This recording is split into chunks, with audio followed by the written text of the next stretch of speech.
Welcome back to a special edition of Virteva's Roadmap Rundown podcast. This is actually an extension off of episode 34 of our Let's Talk podcast, but we decided to split it out into a separate show. Holly did a lot of great work kind of going through and picking some really need-to-know messages about new features that are coming to Microsoft Teams here over the next few months. So we're going to dive into that piece of the show, which again is part of the tail end of the episode 34 podcast. And yeah, have at it. We're really excited to be able to do one of these again. First time in a year. Yeah. No promises on if we're going to keep doing this format, but I just thought that it was fun to Right. kind of do an extra one 12 months out from the last one. So if you like it, add a like, subscribe to Yeah, let us know. the podcast video on YouTube or on your podcast app of choice, and maybe we'll be able to do more of these in the future. All right, thanks. Right. On to the show. Okay, Holly, let's shift gears over to Teams and take a look at some of these new features that are coming. Some which I guess I have, we were talking during the kind of pre-show, I have some access to some of these features in the targeted release right now, Yep. but you don't. And I think that most of our listeners will probably fall into the not quite yet category. So Right. I think this is a good opportunity to kind of go over these. Maybe you'll surprise me too. You'll show me something that I don't know that's coming. Yeah, I mean, I'm looking in, so something I like to do as a trainer, and you've witnessed this before, is sort of facetiously show off where I like to get information about Microsoft updates. Now, I could go out to the public roadmap tool, which we've done in, update roundup kind of stuff, roadmap roundup, roadmap rodeo, all of those things. But here I am in the Message Center. The Message Center is available in the Microsoft 365 Admin Center. And guess what? You do not need to be an admin in order to have access to this. You could be given a Message Center reader role. So if anyone's watching this and goes, oh, that's so cool that you can just go out and see all of the updates that are going to be affecting your organization, guess what? Your admin can give you a reader role for the Message Center so that you can go out and see this stuff and have access to it too. I am picking on this specifically because I've worked with a few organizations recently where admin access sort of turns off at the top. And we really need to, you don't need 50 global admins. You need some global admins. You need some other stratification of admin roles, reader roles, reporting roles out there. The list is huge. So I'm going to say although I'm logged in here as an admin, I could get access to the Message Center as a Message Center reader. And I specifically wanted to talk about all of the updates that are going to be coming out for Microsoft Teams with an angle on meetings, because I'm working with a lot of groups that are transitioning away from using Zoom, and they're going to start using what they already own, which is Microsoft Teams for meetings. So if you're in that boat and you're thinking, how do I save money by eating the food I already have at home? Teams. And something that I work on a lot is people saying, well, we need Zoom because of XYZ feature, right? We can't use Teams because it can't do this thing. And I understand that there may not be full parity. You and I have said we sometimes drink the Kool-Aid, we serve the Kool-Aid, but there are other times where we will fully admit and say, this is where we have a shortcoming. But one of the areas that I always like to push on is, while Teams may not do something today, never say never. Microsoft is all about beating the competition. And if there's a feature that people need, they're going to be pushing it out there. So some good things that are coming. One big one, I'll just click on this one and hopefully it'll pop open.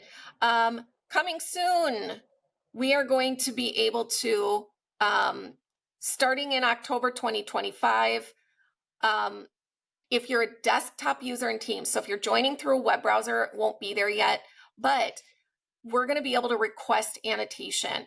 I work with a large amount of medical users, and on-screen annotation is huge for them. So for example, you're going to be able to, I'll pull this open, request annotate, say, I want to annotate, I want to draw something on the screen that's being presented. So something that's come in onto my radar is just how often this is used in case reviews, things like that. Working with a group right now where a person works with all of these residents and does radiology reviews. They put x-rays up on the screen, everyone can draw whatever, and so this is a huge deal for them. So if Zoom's convenient annotations has been holding you back in Zoom, again, Teams already does on-screen annotation, but it's controlled by a presenter. Now anyone can request, hey, I want to help you annotate, and anyone can do it. So this is great. And this is using the whiteboard capabilities, I'm assuming, which again, like, yep. This is whiteboard, so this is something that actually did already exist. Yep. Not to throw shade at Zoom, but you could do it, but it was cumbersome. Is you had to open up the whiteboard app, and then you had to hit the share button and share whiteboard and invite people to it. This is just making it easier. It's doing a lot of that back end work behind the scene for you. And then I'm assuming that this saves, so probably the meeting organizers, the one that ends up owning the annotated board on the back If you end. want to take snapshots, it literally does save it in the whiteboard app. But it's a big deal. Today in Zoom, anyone can request, to start annotations, and people really like that. So today in Teams, only the presenter can start annotating, and everyone can annotate, but the presenter is the only person that can invoke it.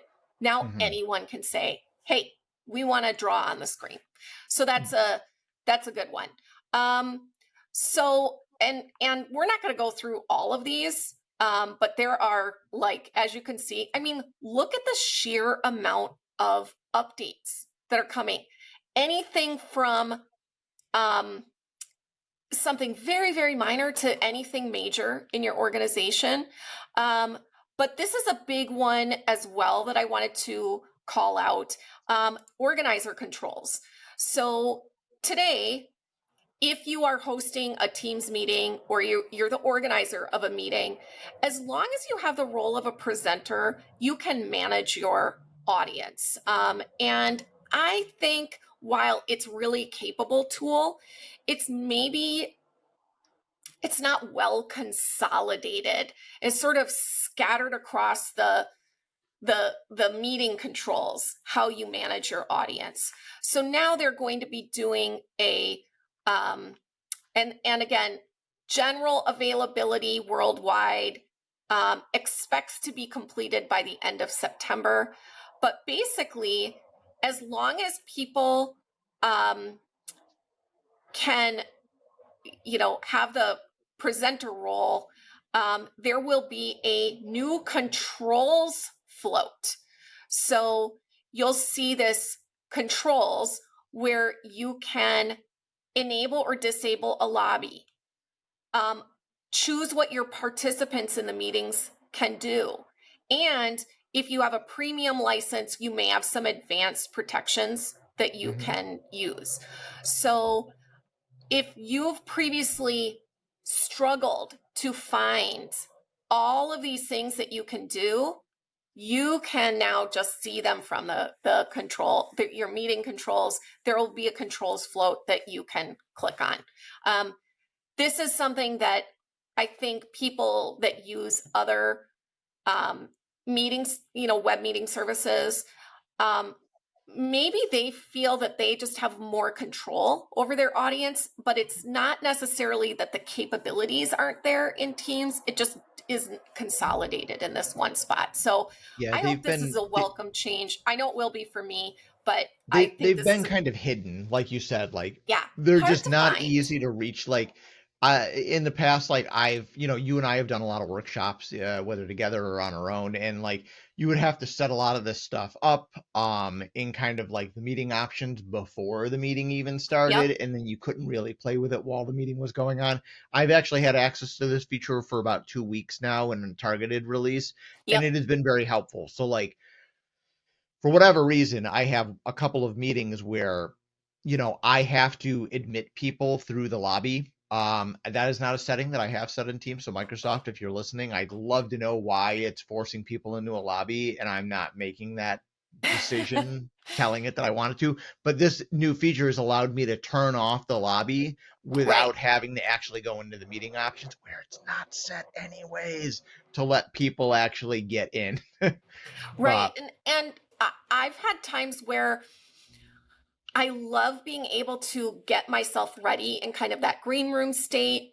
I yep, use the lobby, I admit people, but I'll be honest, there's a part of me that, if I'm 10 minutes into my presentation and I'm still getting beeps that the lobby yep. is there, it'll at least allows me now to strategically choose whether I just want to lock the meeting and be like, you're 10 minutes late, you can watch the recording, which I know seems harsh, or turn the lobby off and just say, okay, just come right on in.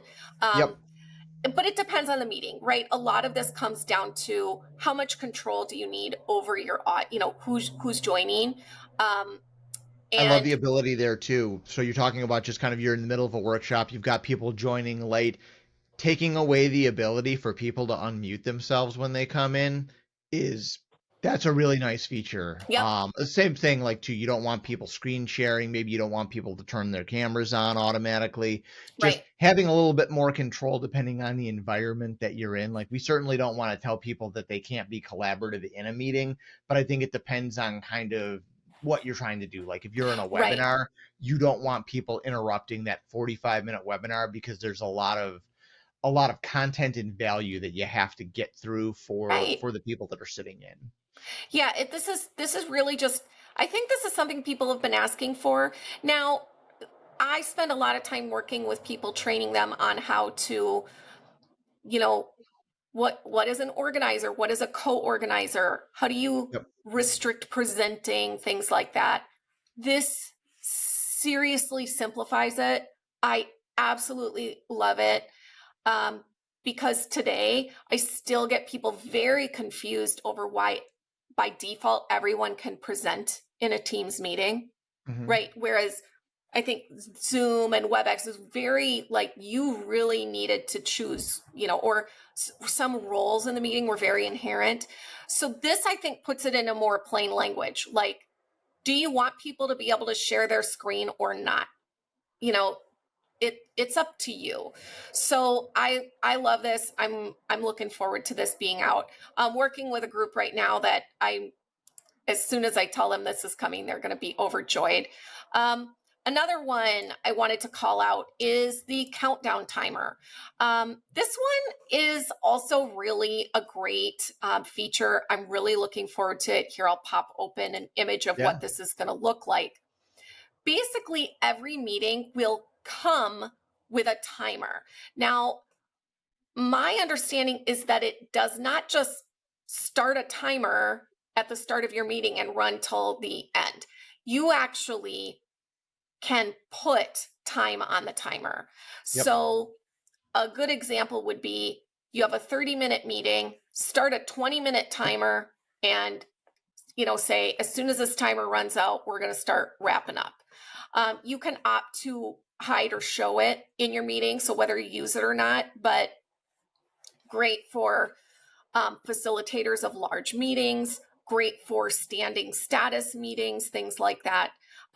If you are a group of people that struggles with running over, I think Scott and I have experienced a lot of times where culturally certain organizations, that we work with, every meeting runs over. And some that are really, really good at being like, okay, we've got 2 minutes left. We're wrapping up. So if culturally your organization struggles with kind of keeping things running on time, because you and I know in a day full of meetings, one meeting that runs 10 minutes over, you're just Pushes them behind all the whole back. rest of the day. Yep. Yep. You're just behind. So use this. It's a great feature. Coming soon, and I will tell everyone, let's take a look. This will targeted is rolled out, but it looks like GA It hasn't rolled out to all yet. Yeah. late October. So if this is exciting to you, take a look. And let's just briefly mention, if I see one that I think we should open up, loop pages. If you're an organization that likes loop, guess what? Now you can have loop integrated into a team. You can have a page in a channel, which is so important because I can't tell you how many times I've had to explain what loop is and what Teams is, and people kind of being like, well, can I have a loop page in my team? It's like, yeah, and you couldn't. I've actually, since this is rolled out, I've actually rolled this out to all my different account management channels with their subject I matter love it. manage experts, because it gives us the ability to just collaborate in a loop document for that customer, so that we're always on the same page and I we're not love trying it. to hunt down emails and messages and spreadsheets and stuff like that. So Right. it's been great. So loop pages, you can now bring, if you love collaborating in loop and you have a team, you can now have these two tools living in the same kind of space. The shared tab in Teams, so files will be called shared. If you aren't seeing that already, but now there will be some new capabilities around being able to see files that have been shared in posts versus just in the document library. So that's pretty cool. Popping out core apps into a new window. This doesn't necessarily have anything to do with meetings, but I think will enhance your meeting experience because for those of us that have grown up using Teams in that single window, and it's just one window for better or for worse, we're now going to have the ability to pop out things like put your chat into a separate window. So if you're working on files in your Teams window, you're doing something, you don't have to like go from one to the other.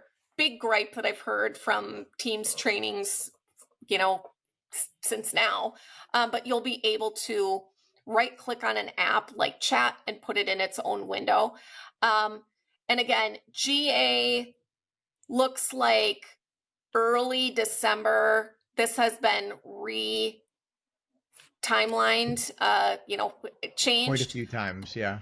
But I'm hoping it's still going to be done by the end of this year because I am anxious for this. And this honestly for me comes back to when you share in a meeting and people see that little hover window where they can't find their main Teams window when they're in a meeting. Having separate windows for some of this stuff will be really helpful for people. So thank you, Microsoft. Thank you for finally doing this one. And then there are a few other things that you'll see. Let's see. Noise suppression for dial-in participants. No Again, more road facilitator of noise when someone's driving in their car. when they're driving in their car or eating a sandwich or Kids are typing. screaming in the back seat. Yep, Yeah. typing. Yep.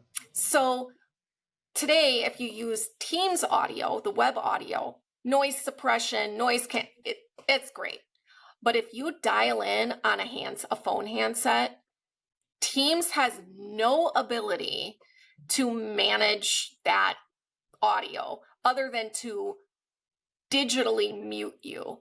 Again, and you would have to dial *6, right, to unmute yourself. And that's always been kind of a disaster.